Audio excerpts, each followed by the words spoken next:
నమస్తే, welcome to red TV. So ప్రస్తుతం మనతో పాటు రాధా మనోహర్ గారు ఉన్నారు. ఆయనతో మాట్లాడే ప్రయత్నం చేద్దాం. నమస్తే సార్. తల్లి హరే కృష్ణ. హరే కృష్ణ. ఏం పేర్రా? హారిక. హారిక, ఇప్పుడు దొరికింది మీకు తీరిక. చెప్పు తల్లి. ఓకే సార్, మీ గురించి మేము ప్రత్యేకంగా చెప్పక్కర్లేదు మీడియాకి, కానీ మాకున్న సందేహాలు, ఈ మధ్య వచ్చిన సందేహాలను తీర్చుకోవడానికి మీ దగ్గరకు వచ్చాను. అడగండి, కానీ గుర్తుపెట్టుకోండి, దేశము, ధర్మము, దైవము, ఈ మూడు సమాజ హితానికి పనికొచ్చి మూడు అడగండి ఖచ్చితంగా. అయితే రీసెంట్ గా మనం చూస్తున్నాము, మీరు ఎక్కువగా క్రైస్తవుల మీద అటాక్ చేస్తున్నారు డైరెక్ట్ గా. ఎందుకంటారు? ఎందుకంత పగ? అంటే మనం ఆల్రెడీ అన్ని మతాలని పూజించాలి, అంటే రెస్పెక్ట్ చెయ్యాలి అనేది అయితే మనకు నేర్పిస్తూ ఉంటారు చిన్నప్పటి నుంచి మన హిందూ ధర్మంలో. మనం ఒక్కలమే చేస్తున్నాం, అది బాధ. చెప్పండి, నీకు అర్థమైందా? ఈ వన్ సైడ్ లవ్ వద్దంటున్నా. ఓకే, ఇప్పుడు యాజ్ ఏ హిందూగా అమ్మ నువ్వైనా నేనైనా వాళ్ళైనా మనం ఏ దేవుడైతే ఏంటిలే అంటాం. అంతెందుకు, నువ్వు ఎక్కడ చదివావు? కాకతీయ యూనివర్సిటీ. ఎప్పుడైనా నువ్వు మీ నాన్నగారితో బైక్ మీద వెళ్ళావా? లేదండి. లేకపోతే మీ అన్నయ్యతో, ఫ్రెండ్స్తో? అన్నతో వెళ్ళాను. అలా వెళ్ళినప్పుడు ఏ మసీదో కనబడింది, చర్చి కనబడింది, అప్పుడు నువ్వు యాజ్ ఏ ఒక అమ్మాయిగా ఎలా అంటావు? ఇలా ఏదో అంటారు అను. సరే, నేను ఎంతవరకు అనలేదు.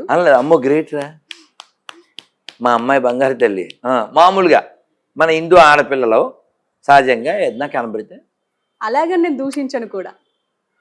ఎందుకు దూషించాలి? అదే చెప్తున్నాను. ఎందుకు దూషించాలి? మొక్కను అలాగని ఎందుకు దూషించాలి? అదే చెప్తున్నాను. ఎందుకు దూషించాలి? అంటే మనం అంటున్నారు కదా, ఎందుకు దూషించాలి? ఎందుకు దూషించాలి? ఇప్పుడు మీ నాన్నని పోరంబోకి ఎదవా అన్నప్పుడు నీకు బీపీ వస్తుంది, అప్పుడు నువ్వు రియాక్ట్ అవుతావు. అవ్వకపోతే నువ్వు వాళ్ళ నాన్న కొడుకు కూతురు కాదు, అది విషయం కదా. నువ్వు ఇందాక అడిగిన దానికి ఆన్సర్ ఇది అమ్మా. సో మన పిల్లలు అలా ఏదైనా మసీదో చర్చో కనపడితే అని అంటుంటారు. యాక్చువల్గా వాళ్ళని మనం అప్రిషియేట్ చేస్తాం, ఎందుకంటే మసీదు చర్చిలో కూడా దేవుడు ఉన్నాడనేటువంటి విశాల భావం కలిగిన వాళ్ళు మన పిల్లలు. అదే నువ్వు ఓ క్రిస్టియన్ అమ్మాయినో ముస్లిం అమ్మాయినో ఇలా మొక్కుద్దా గుడి దగ్గర? ఈ వన్ సైడ్ లవ్ వద్దంటున్నాను నాన్న. నేనేమంటా అంటే, పోనీ నీకు ఇంగ్లీష్లో తెలుసు కదా, గివ్ రెస్పెక్ట్. మీ ఊరికి మా ఊరు ఎంతో, మా ఊరికి మీ ఊరు అంతే. దీన్నే నేను చెప్పేది. ఇంకోలా, ఐ కాల్ యూ అండి టిల్ యూ కాల్ మీ అండి. ఇఫ్ యూ సేరా అది సేపోరా నాటు రారా. గౌరవం ఇద్దాం. ఇప్పుడు నువ్వు ఇందాకేమన్నావు? నేను అలాగని దూషించను అన్నావు కదా. నేనేమన్నా ఎందుకు దూషించాలి? కానీ ఎవరైనా దూషిస్తే మనం ఏం చేయాలి? రియాక్ట్ అవ్వాలి కదా. మీ నాన్నగారు ఎవరో తెలదో, నోటికొచ్చింది వాగేసారు ఎవరో మీ నాన్న గురించి, రియాక్ట్ అవ్వాలి నువ్వు. అయితేనే ఆ రక్తం గురించి పుట్టిందాను అంటారు. అట్లా. ఓకే అండి. అయితే నాదేంటంటే, ఈ మధ్య క్రిస్టియన్స్ ఎక్కువగా మన ధర్మాలను పాటిస్తున్నట్టయితే కనిపిస్తుంది సోషల్ మీడియాలో. చెట్టుకు దారాలు కట్టడం కానీ, ధ్వజస్తంభాలు పెట్టడం కానీ, ఏది చూసినా ఈవెన్ బతుకమ్మలాగా మొత్తం అన్ని చేస్తున్నారు. అంటే ఫైనల్ గా మనం హిందూ మతంలో కల్పిస్తారంటారా క్రిస్టియానిటీని? యాక్చువల్గా విషయం ఏంటంటే, మీరు ఎప్పుడైనా ఇంకొకరిలాగా ఇమిటేట్ చేశారంటే మీ దగ్గర స్వాభావికంగా మీ సొంత సరుకు లేదని అర్థం. ఈ ఒక్కటి చాలు, అంతే కదా. ఇప్పుడు మీరు నెట్లోకి వెళ్ళి కొట్టండి, ఉగాది క్రైస్తవ సమ్మేళనం. అసలు క్రైస్తవుల్లో కవులు ఉన్నారే? ఉగాది ఉందా? పక్కన పెట్టు. మొన్న భోగి పండగ, ఎక్కడ చర్చిలో పాలు పొంగించడం, చెరుగ్గాడిలో పెళ్ళికి వాడు ఆ పిల్లకి బొట్టెట్టడం, తాళి కట్టడం. పోనీ ఇవన్నీ రాధమనోహర అబద్ధం అన్నావు అనుకో, పక్కన పెట్టు. విపి రెడ్డి అంటే విజయప్రసాద్ రెడ్డి, ఆయనే చెప్పాడు, తాళి కట్టించకుండా ఎవరైనా క్రైస్తవులు పెళ్లి చేసుకుంటున్నారా? ఆ తాళి కట్టేది ఉందా దాంట్లో అన్నాడు. వీళ్ళు ఏం చేస్తారంటే, నేను చాలా ఏళ్ల క్రితం చెప్పా, కాపీ పేస్ట్, క్రైస్తవం వేస్ట్. ఇలా అంటే ఈ గొర్రెలు రోస్ట్. మళ్ళీ మళ్ళీ మనం గొర్రెలు అంటున్నాం వాళ్ళని. అనుకున్నారు అయితే, కానీ మనం కూడా అనడం ఎందుకు అని. అదే వాళ్ళు కన్సిడర్ చేసుకున్నది. అంటే వాళ్ళ ప్రొఫెషనా? నువ్వెవరు యాజ్ ఎ ప్రొఫెషన్? ఒరే మొన్న యాంకర్ వచ్చింది కదరా, ఒక యాంకర్ వచ్చింది కదా మొన్న, యాంకర్ ఒక ఆవిడ అన్నాను. ఇట్లా అవమానమా నీకు? నీ పేరు మర్చిపోయాం మేము డెఫినెట్గా. అలా. సో వాళ్ళు గొర్రెలు, అది తిట్టు కాదుగా. ఇప్పుడు ఎవరినన్నా అడుగుదాం, గొర్రెకి ఫోన్ చేద్దాం. వద్దులేండి, మీరు చాలా లైవ్ లో చేసేసారు. సరే, అమ్మా. ఇది క్రైస్తవ వాళ్ళని పక్కన పెడితే శంభాజీ ఈ మధ్య రిలీజ్ అయింది. శంభాజీ మహారాజ్ కి సంబంధించిన రిలీజ్ సినిమా పేరు. మూవీ చూస్తే గూస్ బంప్స్ వస్తున్నాయి. అది ఒక పక్కన పెడతాం. గూస్ బంప్స్ కంటే ఆడపిల్లలు, చిన్న పిల్లలు వెక్కి వెక్కి ఏడుస్తున్నారు విక్కీ కౌశల్ యొక్క విశ్వరూపానికి. నేను ఇప్పుడు వెళ్తున్నాను ఇవాళ 1 గంట తర్వాత, కానీ లోపల అలా అలా ఉంది గుండె, చూడగలనా లేదా అని. ఎగ్జాక్ట్లీ. అయితే దీని గురించి నేనేం అడుగుతున్నానంటే, ఇక్కడ ప్రొపగాండా నడుస్తుంది, సినిమాలను సినిమాల్లాగా చూపెట్టట్లేదు, అంటే చరిత్రను సినిమాల్లో అసలు చూపెట్టట్లేదు అని చెప్పేసి అంటున్నారు. మరి అసలు చరిత్ర ఏంటి? శంభాజీ మహారాజుది కానీ అటు శివాజీది కానీ, ఆయన పక్కన ముస్లిమ్స్ ఉండేవారు కానీ ఇక్కడ చూపెట్టలేదు అని చెప్పేసి అంటున్నారు. దీనికి మీరేమంటారు? అమ్మ గుర్తుపెట్టుకోండి, ఈ దేశానికి ఇస్లాం అనేది వచ్చింది, క్రైస్తవం అనేది వచ్చింది. ఇక్కడ ఎవ్వరూ క్రైస్తవులు కాదు, ఇక్కడ ఎవరు ముస్లిమ్స్ కాదు. మొన్న మధ్య ఒక ప్రయాణంలో విమానంలో బ్రదర్ షఫీ అని ఆయన కలిశారు, మోటివేషన్ స్పీకర్. ఓకే, ఆయన మేము కలిసి ప్రయాణం చేశాం. వారు చెప్పారు, గురూజీ ఇప్పుడు నేను ముస్లిం కావచ్చు, మా నాన్న ముస్లిం కావచ్చు, 4 తరాలు వెనక్కి వెళ్తే మేమంతా హిందువులమే కదా అని. నన్ను ఇంటర్వ్యూ చేసినటువంటి ఒక జర్నలిస్టు ఆయన్ని ఇంటర్వ్యూ చేసి, రాధామనోహర్ గారు ఇలా అంటున్నారంటే అవును కరెక్టే కదా అన్నారు. ఇక్కడ విషయం ఏంటంటే, నేను ఎందుకు చెప్తా అంటే, ఒక ముస్లిం బ్రదర్ షఫీ ఒకరే కాకుండా కాశ్మీర్ ముఖ్యమంత్రిగా పనిచేస్తున్నటువంటి ముఫ్తీ మొహమ్మద్, అలాగే ఫరూక్ అబ్దుల్లా, గులాం నబీ ఆజాద్, వీళ్ళందరూ అవును కొన్ని తరాల వెనక్కి వెళ్తే మేమంతా హిందువులమే అని చెప్పారు. నీ పేరు రాంబాబు కదరా, నీ పేరు సుబ్రహ్మణ్యం కదా, నువ్వేదో పెద్ద బ్రిటిష్ వాడికి పుట్టినట్టు ఫీల్ అయితే అలాగే. సో కాబట్టి ఎవరైనా గుర్తుపెట్టుకోవాల్సిన విషయం ఏంటంటే, శివాజీ ఫైట్ చేసింది హిందూ సామ్రాజ్యం కోసం. ఎవరైనా అబ్దుల్ కలాం లాంటి వాళ్ళు ఉంటే ఒకరిద్దరిని పక్కన పెట్టుకోవచ్చు. శివాజీకి ఆయన సేనాపతుల్లో ఒక ఆయన ఒక ముస్లిం అమ్మాయిని గిఫ్ట్గా ఇచ్చారు ఏదో చోట గెలిచినప్పుడు. ఆయన వాళ్ళకి వార్నింగ్ ఇచ్చారు, మళ్ళీ ఇలాంటి తప్పు జరగకూడదు, ఇదే మొదలు ఇదే ఆఖరు, ఏ ఆడపిల్లైనా నాకు తల్లి లాంటిదే అని ఒక చెల్లిని పుట్టింటికి పంపినట్టు ఆవిడని పంపించారు. అది శివాజీ. కానీ అలాంటిది మనం ఔరంగజేబు దగ్గర అలాంటి వాళ్ళ దగ్గర చూడలేం. శివాజీ చరిత్రలో అఫ్జల్ ఖాన్ అని ఒకడు ఉంటాడు, వాడికి 60 మంది పిల్లలు. వాడు ఎంత మంచివాడు అంటే, స్త్రీల పట్ల ఎంత గౌరవం అంటే, ఇప్పటికీ ఆ సమాధులు ఉన్నాయి.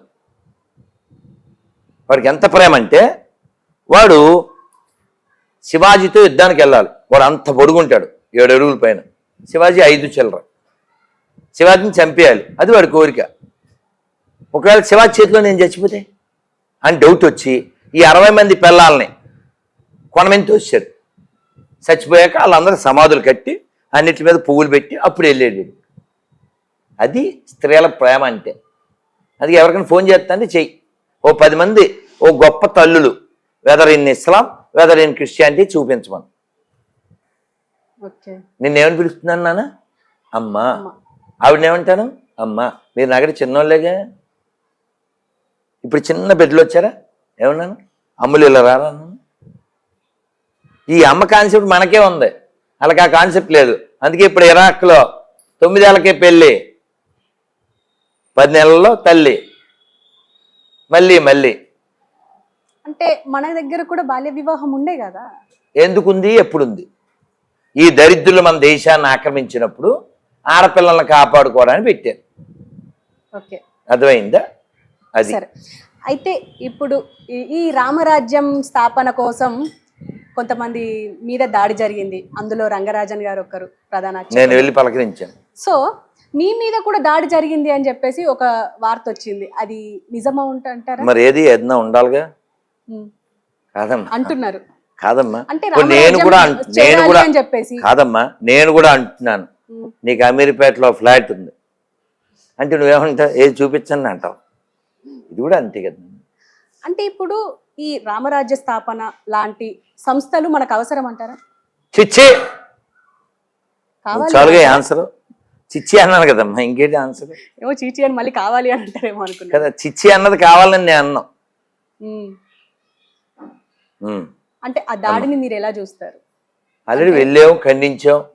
అదొక దౌర్భాగ్యం, అదొక బుద్ధిహీనత. అంటే నేను హిందూ ధర్మంకి కాపాడడానికి వచ్చాను, నేను ఈ రామరాజ్యాన్ని కాదమ్మా అని చెప్పేసి. ఇప్పుడు హిందూ ధర్మాన్ని కాపాడాలంటే ముత్యాలమ్మ గుడి మీద అమ్మవారిని కాళ్ళతో తన్నాడే ఆ దరిద్రుని కూర్చోబెట్టు. ఆవుల్ని ఎత్తుకుపోతున్నారు రోజు రాత్రుల్లో హైవేలో, ఆపు. ఇఫ్ యూఆర్ ఏ తోపు. మీ దేవుడు సాతాన్ అంటున్నారు ఈ గొర్రెలు. హిందువులకే పుట్టిన సోకాళ్ళు క్రైస్తవులు, సర్టిఫికేట్లో హిందూ లేకపోతే బతకలేని దరిద్రులు, ఇంటి పేరు లేకపోతే బతకలేని దరిద్రులు, వెనకాల తోక లేకపోతే బతకలేని దరిద్రులు, మా పూర్వీకులు గొప్పోళ్ళు అని చెప్పుకోలేని దరిద్రులు. వాళ్ళ మీద చూపించింది ఈ ప్రతాపం, మేము ఒప్పుకుంటాం. ఓకే గురుగారు, దీని గురించి ఇంకా ప్రస్తావన అవసరం లేదనిపిస్తుంది నాకెందుకో. కానీ ఇవాళ ఒక ట్వీట్ సార్, అదేంటంటే పవన్ కళ్యాణ్ గురించి.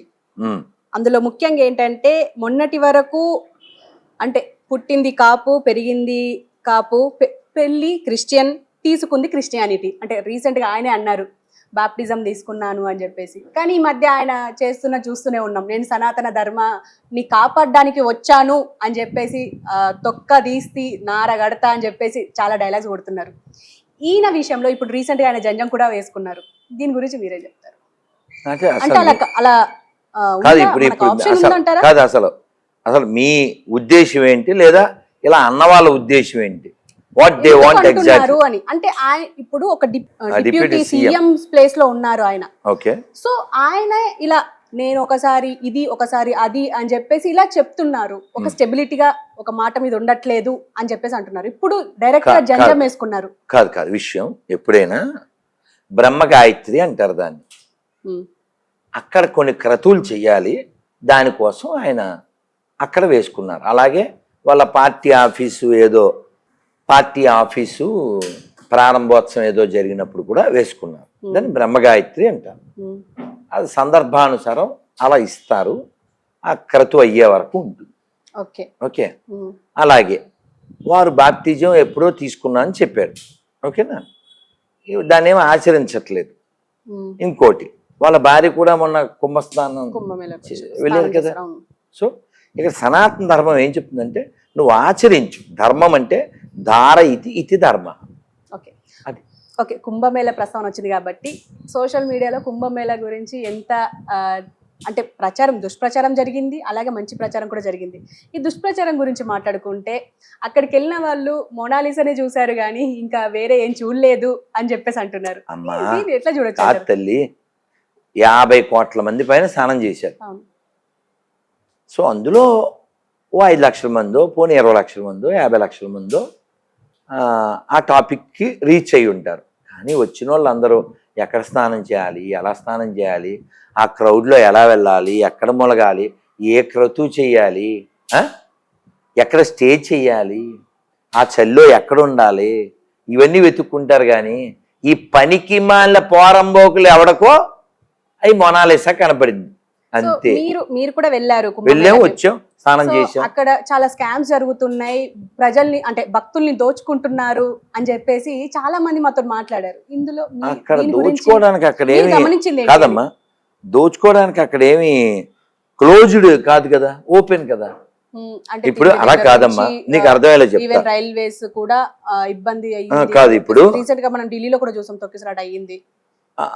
అది జనం ఎక్కువైన చోటల్లా ఒక్కటి జరుగుతుంటుంది, అది కాదు. ఇప్పుడు నేను వెళ్ళొచ్చాను, 2 రోజులు ఉన్నాను.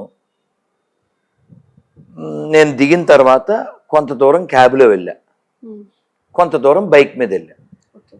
ఓకే, స్థానానికి కూడా నేను అలా బైక్ మీద వెళ్ళాను, రిటర్న్ కూడా నేను బైక్ మీదే వచ్చాను. దాదాపు 20 కిలోమీటర్లు. ఆ బైక్ వాడు వాళ్ళ నాన్న కొంత దూరం ఆటోలో, అదే టింటిన్ అంటారు కదా, చిన్న ఆటో, టుంటున్. టుంటున, అదే దాని మీద కొంత దూరం తీసుకొచ్చి తర్వాత వాళ్ళ అబ్బాయి బైక్ మీద ఎక్కించాడు. సో మొత్తానికి నాకు ఒక 20 కిలోమీటర్లకి 2000. 2000. ఓకే. సో వచ్చేటప్పుడు ఆ క్యాబ్కి దానికి ఎవరో గురూజీ నేను మాట్లాడతాను అని చెప్పి మాట్లాడారు. సో నేను బైక్కి ఇచ్చాను 500. వాళ్ళు ఆ క్యాబ్ 3 కిలోమీటర్లు తీసుకెళ్ళి ఉంటాడు వాడు, 304. 3000. సో మీరు అక్కడ ట్రైన్కి వెళ్ళారా, ఫ్లైట్కి వెళ్ళారా? అమ్మా ట్రైన్కి వెళ్ళారా, ఫ్లైట్కి వెళ్ళారా? నేను విమానంలో వెళ్ళా, సమయం లేదు. సో ఎవరో ఏర్పాటు చేశారు, వెళ్ళాను, వచ్చాను. అయితే వాళ్ళు అక్కడ నేను 1200 ఇస్తాను ఈ 2000 బ్యాచ్కి, నేనే అన్నాడు. ముందు 3000 అన్నాడు. సో మొత్తానికి బేరం ఆడి మరి నేను రావాలి కదా. నిన్న వివేకానంద జయంతి, సారీ శివాజీ జయంతి. సో నేను ఇంకో 2 రోజులు ఉండడానికి నాకు అక్కడ వసతి ఉన్నా ఉండలేని పరిస్థితి అనుకోండి. వాళ్ళకి ఇప్పుడు అవకాశం వచ్చింది, అది మీరు ఇవ్వచ్చు, లేదు మీరు వెళ్ళొచ్చు. మేనస్ట్ మరి బోల్డ్ మంది ముసలమ్మలు పిల్లలు చెప్పులు కూడా లేకుండా నడిచే వెళ్తున్నారు. ఎవరెవరికి కుదిరిందో అలా. అది ఇందులో ఇంకా స్కామ్ ఏముందమ్మా కదా. ఇప్పుడు నువ్వు ఇక్కడ ఇంటర్వ్యూ అమ్మ కాదు తల్లి, నువ్వు ఇక్కడ కూర్చోవడం నీకు ఓకే కెమెరా అని అనుకున్నావు, అది ఆవిడ అక్కడ కూర్చున్నావు, వాళ్ళు అక్కడ కూర్చున్నారు, అట్లా. ఓకే. ఇంకో ఫైనల్ క్వశ్చన్, మిమ్మల్ని ఇబ్బంది పెట్టలేదు. రీసెంట్ గా అయోధ్య ప్రధాన అర్చకులు సత్యేంద్ర దాస్ గారు కాలం చేశారు. సో ఆయనని జల సమాధి చేయడం చాలా మంది ఖండించారు సోషల్ మీడియాలో. దాని గురించి మీరు ఏం చెప్తారు? అంటే మేము చాలా మందితో మాట్లాడడం, అది కరెక్టే ఉంది, ఈవెన్ రాముల వారు కూడా అలాగే చేశారు అని చెప్పేసి కూడా చాలా మంది మాట్లాడారు. నేను చెప్తాను, మీరు చెప్పండి. నేను చెప్తానమ్మా. చాలా మంచి ప్రశ్న, నిన్ను ముందుగా మెచ్చుకోవాలి తల్లి, చిన్నదానమైన. మనకి రఘువర్ దాస్ గారిని చాలా గొప్ప ఆయన. ఒక 40 ఏళ్ల క్రితం, ఇంచుమించు 50 ఏళ్ల క్రితం సికింద్రాబాద్లో ఇక్కడ ఏదో మఠంలో ఎక్కడో ఉన్నారు. వారి శరీరం వదిలేసే టైం వారికి కనిపించింది. వారు చెప్పారు శిష్యులతో, ఈ దేహం ఎవరికి ఉపయోగపడలేదు అంటే, వారు మహాత్ములు కదా, తమను తాము తక్కువగా భావిస్తారు. వారు ఒంటి మీద స్పృహ లేకుండా కాళ్ళల్లో రైలు కింద వేసే కంకర్రాళ్ళు, రైలు పట్టాల కంకర్రాలు గుచ్చుకుంటున్నా కూడా ఏమాత్రం స్పృహ లేకుండా హరే రామ హరే రామ రామ రామ హరే హరే, హరే కృష్ణ కృష్ణ కృష్ణ హరే హరే అనుకుంటూ వెళ్ళిపోయేవారు. వాళ్ళ కాళ్ళ రక్తాలు వచ్చేసినా సరే అది స్పృహ లేకుండా. చాలా గొప్ప ఆయన రఘువర్ దాస్ గారు. వారు చెప్పారు, ఈ దేహం ఎవరికో ఉపకారం జరగకపోయింది, దీన్ని కృష్ణానదిలో వేసేయండి. అలా వేసేశారు. ఓ 40-50 ఏళ్ల క్రితం విజయవాడ తీసుకెళ్ళి కృష్ణానదిలో ఆ శరీరాన్ని వేసేశారు. ఇప్పుడు మీరు రాముల వారి టాపిక్ కూడా తెచ్చారు. రాములు వారు చేసింది అవతార సమాప్తి. అదేనా, మనంతటా మనం ప్రవేశించి వెళ్ళిపోవడం అవతార సమాప్తి. ఇక్కడ శరీరం వదిలిన తర్వాత ఈ శరీరాన్ని ఎలా నెక్స్ట్ ఏమిటంటే, కొందరికి ఎక్కువ మందికి నిప్పెట్టేది సాధువులకి సన్యాసులకి, వారికి సమాధి కడతారు. మనం ఇక్కడ బృందావనం అంటాం, ఆ సమాధినే బృందావనం అంటాం. మీరు ఎప్పుడన్నా మంత్రాలయం వెళ్తే రాఘవేంద్ర స్వామి బృందావనం అంటాం, అలా సమాధి కడతారు. సో ఇక సంసారులకి నిప్పు పెడతారు. సో ఇది చాలా రేర్. వారు అలా జలచరాలకి ఆహారం కావాలి, ఈ దేహం భగవంతుడు ఇచ్చింది, ఇంకొక జీవికి ఉపయోగపడితే వారి తృప్తి, అలా వారి కోరిక ప్రకారం అలా చేశారు. ఇంకా నువ్వు ఖండించేదే ఉంటుంది. అంతే. ఇంకొక క్వశ్చన్ మర్చిపోయాను మీకు అడగడం. ఈ మధ్య సోషల్ మీడియాలో చాలా మంది వస్తున్నారు ఏంటంటే, మేము దేవుడం అంటే మేము దేవుళ్ళం అని చెప్పేసి మీరు చూసే ఉంటారు. నాగభవిత, సౌందర్య ఇలా చాలా మంది వచ్చారు. రీసెంట్ గా మల్లికార్జున ముత్య అని చెప్పేసి అలియాస్ అప్పాజీ అని చెప్పేసి కర్ణాటకలో ఫేమస్ అయ్యారు. ఈ మధ్య ఇప్పుడు ఆయన నిజం అని చెప్పేసి మన హైదరాబాద్ వాళ్ళు కూడా వెళ్తున్నారు. దీని గురించి నేనైతే వినలేదు. ఒకటైతే చెప్తాను అమ్మా, దేవుడు అంటే శాస్త్రాన్ని, సాధువుని, గురువుని ఈ మూడిటిని రిఫరెన్స్ తీసుకుని మనం వెళ్ళాలి. ఓకే. ఉదాహరణకి నీకు పెళ్ళి అయింది అబ్బాయి, పిల్లలు సార్ మీ పెళ్ళి అయిందిగా, పిల్లలు స్కూల్లో చేర్పించాలి. ఆ పిల్లల్ని ఏం చేస్తారంటే ఆ పక్కింటి వాళ్ళని అడుగుతారు, వదిన మా వాడిని ఎక్కడ చేర్పిస్తే బాగుంటుంది, దగ్గరలో ఏముంది, ఇలా ఎంక్వైరీ చేస్తారు. అవునా? చేస్తాం. అలాగే దైవం గురించి కూడా ఎంక్వైరీ చేయాలి. ఓకే. అంతేగాని గుడ్డిగా వాడెవడో ఎలా అంటేనో ఇలా అంటేనో టాచ్ గడ్డ పగిలిపోని అంటేనో వెళ్ళిపోకూడదు. గాడ్ డెఫినేషన్ చాలా పెద్దది, అర్థమైందా? అంటే ఇలాంటి అంటే మనుషులు ఇప్పుడు మాకు అతీత శక్తులు ఉన్నాయి అని చెప్పేసి రావడం, మాకు దైవ శక్తులు ఉన్నాయి అని చెప్పి కాదమ్మా. రావడం, ఎలా అసలు దాన్ని ఏమంటారు? జింబిక్ అంటారు. మ్యాజిక్. గాడ్ అంటే 4 తీసేయాలమ్మా. ఏంటవి? పుట్టడం, చావడం, ముసల్తనం, రోగం. ఇది భవము అంటారు. అన్నమయ్య చెప్తాడు, అన్ని విభవముల అతడితడు, కన్నులు వేవేలు గలఘనుడితడు, అన్ని విభవముల అతడితడు,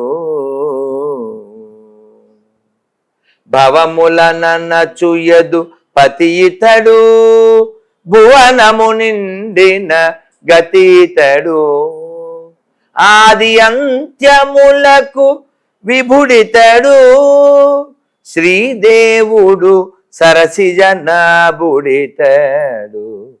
అన్ని విభవముల